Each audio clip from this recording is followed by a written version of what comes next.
सुप्रभातम प्रिय छात्रों, पिछले वीडियो में हमने अमृतम पाठ्यपुस्तक के पाठ 1 का अध्ययन शुरू किया था।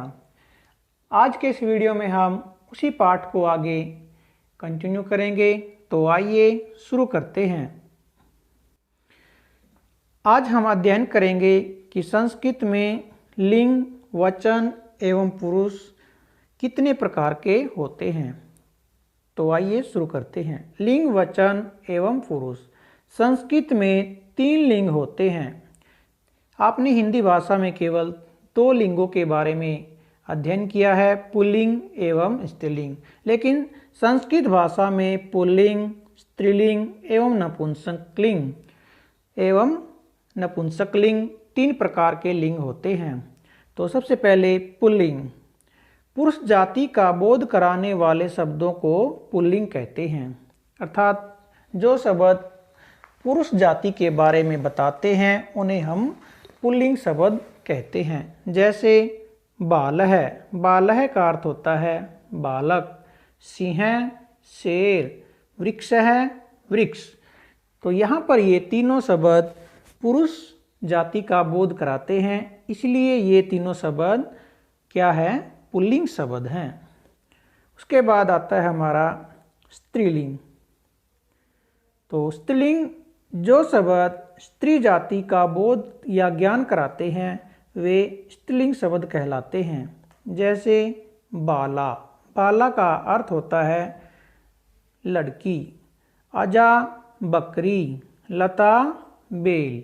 तो यहाँ पर बाला, अजा और लता ये तीनों शब्द स्त्री जाति का बोध कराते हैं, इसीलिए ये तीनों शब्द क्या है, स्त्रीलिंग शब्द हैं।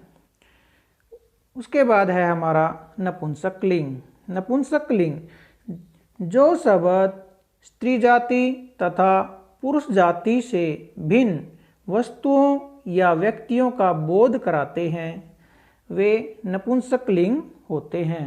अर्थात जो शब्द स्त्री जाति व पुरुष जाति से अलग वस्तुओं का ज्ञान हमें कराते हैं उन्हें हम नपुंसकलिंग शब्द कहते हैं। जैसे हमारा है फलम। फलम, दुग्धम और पात्रम। फलम का अर्थ फलम ही होता है, दुग्धम दूध और पात्रम बर्तन। तो ये तीनों शब्द हमें न तो पुरुष जाति का बोध कराते हैं और न ही स्त्री जाति का बोध कराते हैं, बल्कि किसी एक अन्य जाति का ही बोध कराते हैं। पुरुष और स्त्री जाति से भिन्न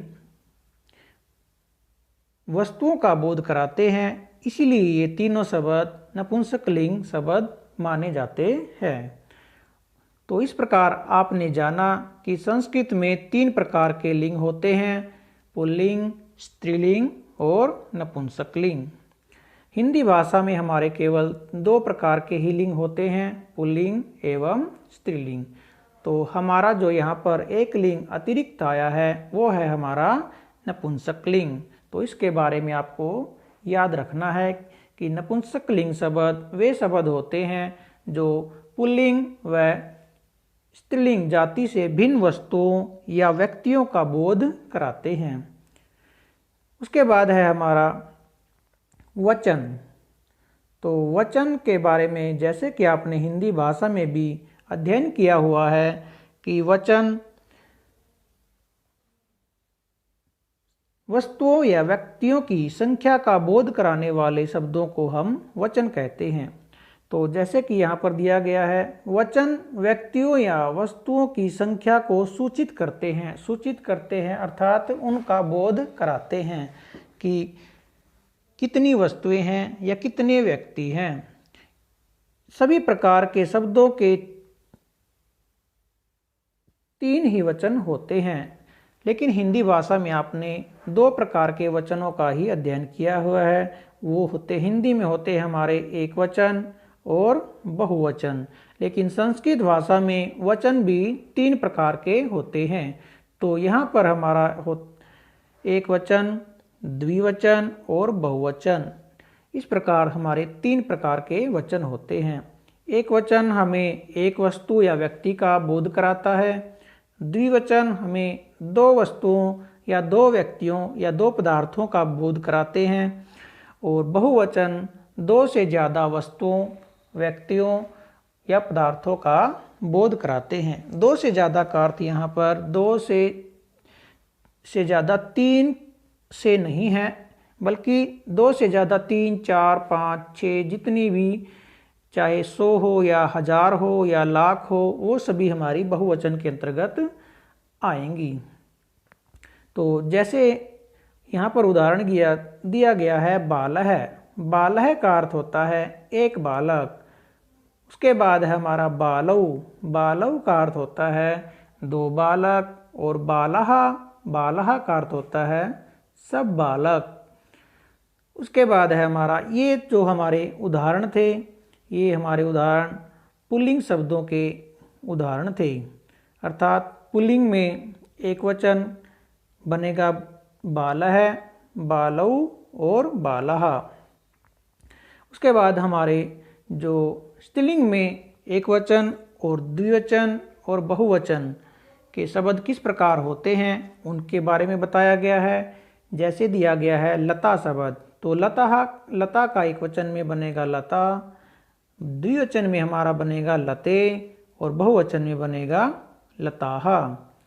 तो लता का अर्थ होता है एक बेल एक वचन में, द्विवचन में लते का अर्थ होता है दो बेल और बहुवचन में लताहा का अर्थ होता है सब बेल। उसके बाद है हमारे नपुंसक लिंग के उदाहरण दिए गए हैं। नपुंसक लिंग, नपुंसक लिंग में जैसे फलम, फले और फलानी। फलम का अर्थ होता है एक फल, फले दो फल और फलानी सब फल। तो ये थे हमारे वचन और लिंग। तो जैसा कि आपने अध्ययन किया कि संस्कृत में 3 प्रकार के वचन होते हैं और 3 प्रकार के ही लिंग होते हैं। लिंग में हमारे आते हैं पुल्लिंग, स्त्रीलिंग और नपुंसक लिंग। और वचन में हमारे आते हैं एक वचन, द्विवचन और बहुवचन। उसके बाद हमारा आता है पुरुष। तो पुरुष के बारे में हम अध्ययन करेंगे कि पुरुष क्या होते हैं, कितने प्रकार के होते हैं। संस्कृत भाषा में भी 3 ही पुरुष होते हैं। अर्थात हिंदी भाषा में भी हमारे 3 पुरुष होते हैं और संस्कृत भाषा में भी 3 ही पुरुष होते हैं। तो पुरुष में हिंदी और संस्कृत में कोई अंतर नहीं है। आगे कहता है कि प्रथम, मध्यम और तथा उत्तम। अर्थात ये 3 प्रकार के पुरुष होते हैं, प्रथम पुरुष, मध्यम पुरुष और उत्तम पुरुष। ठीक है।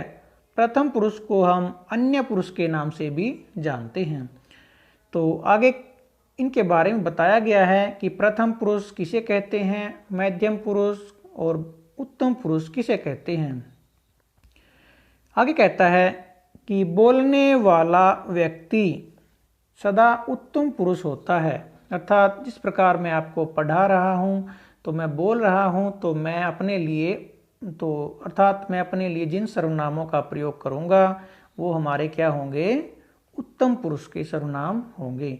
और मैं क्या कहलाऊँगा, उत्तम पुरुष। और अगर मेरे सामने कोई व्यक्ति है जिससे मैं बात कर रहा हूँ या जिसको मैं पढ़ा रहा हूँ, तो वो क्या है, हमारा मध्यम पुरुष होता है। तो आगे देखिए क्या लिखा हुआ है। प्रथम, मध्यम तथा उत्तम। बोलने वाला व्यक्ति सदा उत्तम पुरुष होता है। उसके लिए सदा अहम, आवाम, वयम का प्रयोग होता है। क्या कहता है कि जो व्यक्ति बोलता है, बात करते समय अगर 2 व्यक्ति बात कर रहे हैं, उनमें से एक व्यक्ति बोल रहा है, तो वो हमारा होता है उत्तम पुरुष। और उसके लिए हम सदा अहम, आवाम और वयम का प्रयोग करते हैं। ये तीनों शब्द हमारे क्या हैं, सर्वनाम शब्द हैं। अहम का अर्थ होता है मैं, ठीक है। आवाम का अर्थ होता है हमारा हम दो।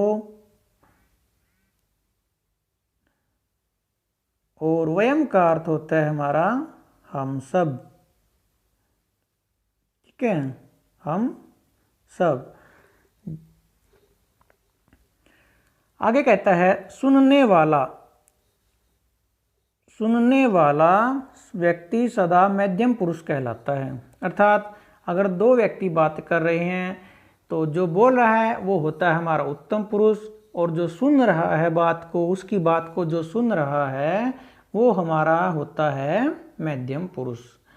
उसके लिए त्वम, युवाम और यूयम, त्वम, युवाम, यूयम का प्रयोग होता है। तो यहाँ पर त्वम का अर्थ होता है तुम, अर्थात एक वचन। युवाम का अर्थ होता है तुम दो, और यूयम का अर्थ होता है यूयम का अर्थ होता है हमारा तुम सब, तुम सब। आगे कहता है जिसके विषय में बात कही जाए। तो यहाँ पर आपने जान लिया कि उत्तम पुरुष किसे कहते हैं, जो व्यक्ति बोलता है, अर्थात बोलने वाले को हम उत्तम पुरुष कहते हैं और सुनने वाले को मध्यम पुरुष कहते हैं। अब हमारा रहता है प्रथम पुरुष। तो प्रथम पुरुष के बारे में बताया गया है, जिसके विषय में बात की जाती है वह प्रथम पुरुष होता है। इसे अन्य पुरुष भी कहा जाता है। अगर दो व्यक्ति बात कर रहे हैं, एक बोल रहा है वो होता है हमारा उत्तम पुरुष, जो सुन रहा है वो होता है हमारा मध्यम पुरुष, और अगर किसी वो तीसरे व्यक्ति के बारे में बात कर रहे हैं जो वहाँ पर उपस्थित नहीं है तो वो होता है हमारा प्रथम पुरुष, और प्रथम पुरुष को हम अन्य पुरुष भी कहते हैं। इसमें संज्ञा सब पदों, किसमें, अन्य पुरुष में या प्रथम पुरुष में, इसमें संज्ञा पदों जैसे बालः, बालौ, बालः या सर्वनाम पदों सह, तौ, ते आदि का प्रयोग होता है। अर्थात इसमें संज्ञा पदों का प्रयोग भी किया जाता है, किसमें, प्रथम पुरुष में। और सर्वनाम पद, कौन से सर्वनाम पद, सह, तौ, ते, इनका भी प्रयोग किया जाता है। तो सह, तौ, ते का अर्थ होता है, आपने व्याकरण में भी पढ़ा था, सह का अर्थ होता है वह, और तौ का अर्थ होता है वे दो। ठीक है, और ते का अर्थ होता है वे सब। इसके अतिरिक्त प्रथम पुरुष में और भी कई सारे सर्वनामों का प्रयोग किया जाता है। जैसे ये जो हमारे सह, तौ, ते आए हैं, ये केवल पुल्लिंग के लिए प्रयोग किए जाते हैं। स्त्रीलिंग के लिए सा, ते, ता, जो मैंने व्याकरण में आपको बताया था, सा, ते, ता का प्रयोग किया जाता है, और नपुंसक लिंग में तत, ते, तानी का प्रयोग किया जाता है। ठीक है, इसके अतिरिक्त अगर जैसे आप शब्द का हम प्रयोग करेंगे तो वो भी हमारा प्रथम पुरुष के अंतर्गत ही रखा जाता है। जैसे आपके लिए हम भवान, भवन्तौ, भवन्तः, ठीक है, ये पुल्लिंग के लिए प्रयोग करते हैं। यानी कि हमें सिर्फ उत्तम पुरुष और मध्यम पुरुष को याद रखना है। बाकी जितने भी शब्द आएंगे, चाहे वो संज्ञा शब्द हो या फिर सर्वनाम शब्द हो, वो सभी शब्द हमारे प्रथम पुरुष के अंतर्गत ही आएंगे। लेकिन उत्तम पुरुष और मध्यम पुरुष के लिए सिर्फ एक एक शब्द निश्चित किया गया है। उत्तम पुरुष के लिए अस्मद शब्द यानी कि अहम, आवाम, वयम, और मध्यम पुरुष के लिए युष्मत शब्द अर्थात त्वम, युवाम, यूयम, ये दो शब्द हमारे निश्चित हैं, फिक्स किए गए हैं। लेकिन प्रथम पुरुष में इन दोनों शब्दों के अतिरिक्त जो भी शब्द रह जाते हैं, चाहे वो संज्ञा शब्द हो या फिर हमारे सर्वनाम शब्द हो, वो सारे शब्द हमारे किस में आएंगे, अन्य पुरुष या प्रथम पुरुष में, जिसे हम अन्य पुरुष भी कहते हैं। तो ये बातें आपको यहाँ पर याद रखनी है। ये बातें आपकी व्याकरण में बार बार रिपीट भी होती रहेंगी। जहाँ भी इसका पाठ आएगा व्याकरण में अनुवाद से संबंधित, वहाँ इन सब बातों की आपको आवश्यकता पड़ेगी। तो आपको ये बातें अच्छे से याद रखनी है। पुरुष हमारा सबसे मेन पॉइंट होता है संस्कृत अनुवाद के अंतर्गत। तो यहाँ पर हमारा जो है पाठ 1 अमृतम का पाठ 1 यहाँ पर समाप्त हो जाता है। तो इस पाठ का आपने एक बार अध्ययन कर लेना है अच्छे से। जो जो बातें मैंने आपको बताई हैं, जो बातें हिंदी से अलग आपकी सामने आई हैं, हिंदी भाषा से जो अलग बातें आपकी सामने आई हैं, उन सब बातों को आपने अच्छे से याद रखना है। और इस पाठ का जो अभ्यास है वो कल हम नेक्स्ट वीडियो में उसका हल करेंगे। तो आज आप इस पाठ का अभ्यास, जितना मैंने पाठ पढ़ाया है उसको एक बार आपने अच्छे से पढ़ लेना है और मुख्य बातों को आपने याद करना है। तो आज की वीडियो में सिर्फ इतना ही। धन्यवाद।